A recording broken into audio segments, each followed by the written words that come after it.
Salut à tous, c'est Axel de testmobile.fr. On est chez LG qui nous présente son G3 et à droite j'ai mon G2, mon petit G2 que j'ai pas mal utilisé. Et je vous propose simplement dans cette vidéo de comparer les deux d'un point de vue spec, design et très légèrement interface. Il ne s'agit pas d'un comparatif complet comme j'ai l'habitude de vous montrer, mais vraiment d'un comparatif sur, on va dire, le vif, un premier comparatif. Et on verra bien sûr un petit peu plus tard pour entrer un petit peu plus loin dans le sujet. Alors au niveau des specs, à gauche on a du 5.5 pouces en Quad HD, à droite on a du 5.2 pouces en Full HD, donc bien sûr un plus grand écran mais également une résolution plus dense et ça fait qu'on a une densité de pixels qui est plus importante à gauche parce que d'après LG, au-delà de 300 ppi, on est quand même capable de déceler la différence et on regardera d'ailleurs un petit peu ça. Avec la lumière, ce sera peut-être difficile, mais on essaiera. Au niveau de la mémoire, on est à 16 Go. Sur les deux, on a une version 16, une version 32. Sur le G3, si je ne me trompe pas, c'est 16 Go, 2 Go de mémoire interne, de RAM, ou 32 Go et 3 Go. C'est un peu bizarre, on verra comment il sera vendu en France. Et à droite, on a 16-32. On n'a pas de slot micro SD à droite, et là, on en a un à gauche. Et ce qui est bien, c'est qu'on a aussi la possibilité d'enlever la batterie sur le G3. Et la micro SD c'est jusqu'à 128 Go, donc c'est pas mal du tout. Ils sont tous les deux LTE, on a deux appareils photo 13 mégapixels sur l'un comme sur l'autre, sauf que le système de stabilisation optique a été amélioré sur le G3 apparemment, à tester, et on a également le mode, un nouveau système qui permet de faire le focus au laser, comme sur certains appareils photo plutôt haut de gamme on va dire. Dans les deux cas, on est sur du quad-core. Alors à droite sur le G2, c'était de mémoire, je ne l'ai pas noté, mais je crois que c'était un Snapdragon 800 à 2,26 GHz. Corrigez-moi si je me trompe. À gauche, on est en Snapdragon 801 à 2,5 GHz. Il met deux batteries de 3000 mAh dans les deux cas, avec un système d'économie d'énergie assez balèze à gauche. Bon, on verra ce que ça vaut. C'est à peu près tout et il y a un truc à savoir, c'est que le G3 sera disponible début juillet normalement. Alors en France je sais pas encore, je connais pas le prix. Comme d'habitude dans ces événements on n'a pas énormément d'informations de ce type. On va commencer par le design, je vais éteindre l'écran mais il se met en mode démo après tout seul. Alors désolé pour les reflets, c'est un petit peu difficile. Mais c'est deux appareils déjà qui se ressemblent beaucoup hein, côté design comme vous pouvez le voir. Hop, voilà, tant pis on va rentrer dans l'interface ici aussi. Ouais, allez, c'est bien, je connais le knock-code, merci. Et donc sur les deux terminaux, on a une bordure fine, extrêmement fine, qui fait qu'au final, pour un 5.5 pouces, il est plutôt compact. Mais ce qui est intéressant aussi, c'est de regarder ce qui se... Voilà, hop, comment ça se vaut en termes de taille. Alors, je les mets les uns l'un, voilà, comme ça, bien collés.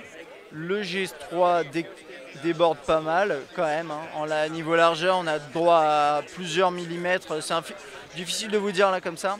Et on a également une taille en hauteur supérieure. Hein. Ça, c'est important de le noter. C'est vrai que le G2, je trouvais qu'il était très ergonomique, il rentrait bien en main. Le G3, c'est plus compliqué, bien entendu. Mais ça reste surmontable pour un 5.5 pouces. Je pense que c'est plutôt bien géré. Je vais baisser un peu la luminosité. Voilà, comme ça, on voit un petit peu mieux. Ok. Ensuite, donc sur le haut, on a la LED de notification, sortie audio, caméra frontale ici, bon, rien à dire. Dans les deux cas, on peut faire le double tap, hein, ça vous connaissez. Et en bas, sur le G2, on a une zone comme ça, qui est complètement noire, rien de spécial. Ici, on a une zone dans l'accent de couleur principal, ici c'est gris, et un petit peu mise en avant, plutôt sympa. En bas, alors désolé pour ça, c'est l'anti-vol, je vais essayer de le cacher avec mon doigt. On a le jack 3.5 ici. Là, on a le jack aussi sur le G2. Désolé, vous voyez rien. Je vais essayer de zoomer peut-être un peu. Voilà, jack et jack, micro USB. Le haut-parleur ici est en bas. Et là, vous verrez qu'il est derrière. Et il est plus puissant normalement. On ne pourra pas vraiment tester. Et sur le haut, on a... Voilà. Infrarouge, microphone. Sur les côtés, dans les deux cas, on n'a rien. Niveau approche design, sinon sur l'extérieur, sur l'arrière, pardon, on a légèrement plus de courbes et c'est un appareil qui est plus fin aussi, regardez. J'ai pas les chiffres en tête, ça c'est un peu pénible, je vais le mettre dans ce sens-là plutôt, voilà.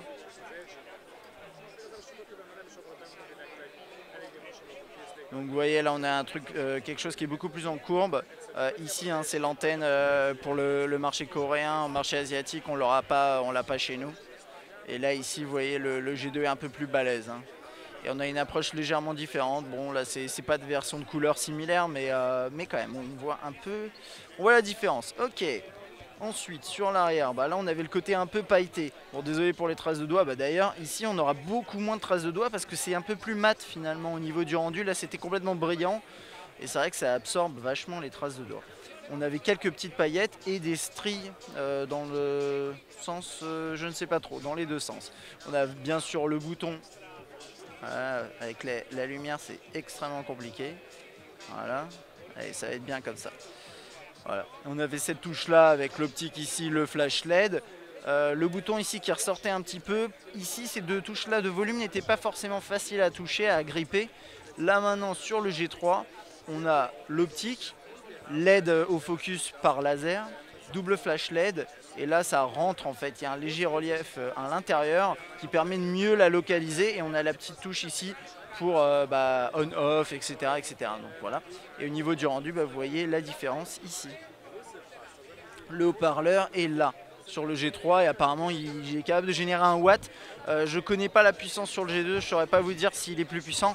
En théorie oui, bien sûr, hein, c'est l'idée, mais dans les faits, j'ai pas vu encore. Ok, bon, si on passe à l'interface. Un petit coup de dézoom. Je vais passer très brièvement dans l'interface parce que là, il s'agit juste d'avoir un premier aperçu. L'idée principale, c'est que vous avez pas mal de nouvelles fonctionnalités sur le G3. Donc par exemple ici, vous avez un système qui vous offre des notifications. Je vous invite à regarder la prise en main longue hein, pour aller un peu plus loin là-dessus. Vous avez un système avec des propositions, des conseils, des trucs comme ça que vous n'avez pas là. Ce qui est surtout important, c'est l'approche design. Alors je vais juste vous permettre de regarder, de voir un tout petit peu mieux les écrans. Voilà, je pense que c'est un peu mieux comme ça. Et je vais surtout zoomer pour vous. Voilà, regardez les icônes. Là, on a l'approche flat design. Là, ici, on a quelque chose qui était complètement différent. Et c'est ça vraiment le changement majeur dans cette interface. Pareil, hop, pareil ici. Au niveau du tiroir des notifications, vous voyez qu'il a été complètement modifié. Les paramètres également. Toujours dans le même esprit, hein, bien sûr, on a des onglets, ce genre de choses. Mais tout a été modifié ici. En bas, vous voyez, vous avez la possibilité de customiser les touches. Hein, donc faites pas trop attention à ça. Normalement, ça, c'est multitâche, voilà. Vous avez le multitâche qui est présenté différemment également. Gestionnaire des tâches, tout effacé, ce genre de choses. Le menu principal, qui lui n'a pas vraiment changé. Je vais vous montrer quelques interfaces hein, comme ça, juste pour vous montrer le changement esthétique. Je regarde juste si j'ai pas un petit message avec des numéros de téléphone. Ah, sur mon G2, je peux pas vous montrer, désolé, j'ai des numéros, mais bon. Vous voyez, il y a eu quand même un changement esthétique là-dessus. Pareil, je regarde les contacts. C'est pas terrible.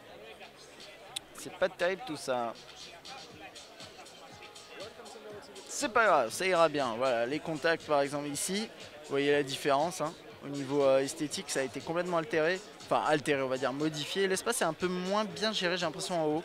Mais bon, c'est une impression comme ça. On va passer dans l'appareil photo qui a été lui-même pas mal modifié.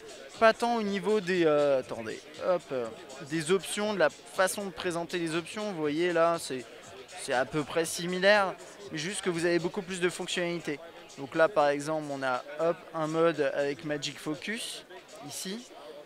Donc, qui vous permet de faire une séquence de photos avec différents focus et ensuite de changer le focus. Panorama, mode dual. Mode dual, on l'avait déjà. Hein. Vous avez un mode full screen aussi. Hein. Vous appuyez ici, ça va enlever toutes les options. Vous pouvez appuyer pour prendre une photo rapidement. Ça, c'est pas mal. Qu'est-ce qu'on a d'autre? On a hop, le mode caméra frontale qui marche comme ça, avec possibilité de lancer ça. Donc ça, c'est des choses qu'on n'a pas. On a un mode beauté. Je ne sais pas si on l'avait sur le G2. Parce que là, dans les modes, on a portrait lissé. Ouais, c'est un peu similaire. Enfin bref, voilà. Ça, c'est pour les changements majeurs dans l'interface. Que dire de plus? Que dire de plus? Bon, il y a pas mal de petits trucs en plus, bien entendu. Je regarde juste ma liste. On a le wireless charging sur celui-là. Là, on ne l'a pas. Nouveau haut-parleur, bien entendu. On a le focus qui se fait plus rapidement via le système hein, au laser. J'ai pas encore, faudra faire un vrai comparatif photo. Et puis Smart Keyboard, allez, dernier truc qu'on peut regarder. Je vais essayer de lancer un texto de l'autre côté. Voilà. Donc le keyboard, le clavier qui a été modifié. Je vais juste baisser encore. C'est parce qu'il est en automatique en fait. Non. Voilà. Oups, excusez-moi. Ça sera mieux comme ça, je pense. Voilà. Le clavier qui a été modifié, qui intègre de nouvelles fonctionnalités. Déjà, il est esthétiquement différent, mais au-delà de ça, par exemple, si je tape salut ici, alors là, je ne l'ai pas configuré, il n'y a pas les propositions qui s'affichent, ce genre de truc. Mais la grosse nouveauté, en fait, sur celui-là, je l'ai montré dans la prise en main, mais je le rappelle juste ici au cas où, c'est vous commencez à taper, vous avez des propositions, vous pouvez les sélectionner en faisant comme ça, vous n'avez pas besoin de monter votre doigt. Vous pouvez également rester appuyé ici pour défiler dans les lettres. Et ça, c'est des trucs qu'on n'a pas, ici. Quand je reste appuyé là, il ne se passe rien. Enfin bref, c'est tous ces petits trucs là. Donc ça, c'est un nouveau clavier qui a l'air normalement optimisé pour ne pas avoir à lever les doigts des lettres. Voilà, c'est à peu près tout. Ces deux terminaux qui sont très intéressants. La différence majeure finalement, ça va être la taille hein, au niveau du design, bien entendu. Et puis après, il y a tout ce qu'il y a dans l'interface, il y a les nouveautés côté photo et tout ça. Bien sûr, il va falloir tester. En tout cas, j'espère que cette vidéo vous a plu. Si vous avez des commentaires, des questions sur le G3, sur le G2, sur ce comparo, n'hésitez vraiment pas. J'espère qu'elle vous a plu. Si c'est le cas, vous pouvez mettre un petit like, bien sûr, et vous abonner. Et moi, je vous dis à bientôt.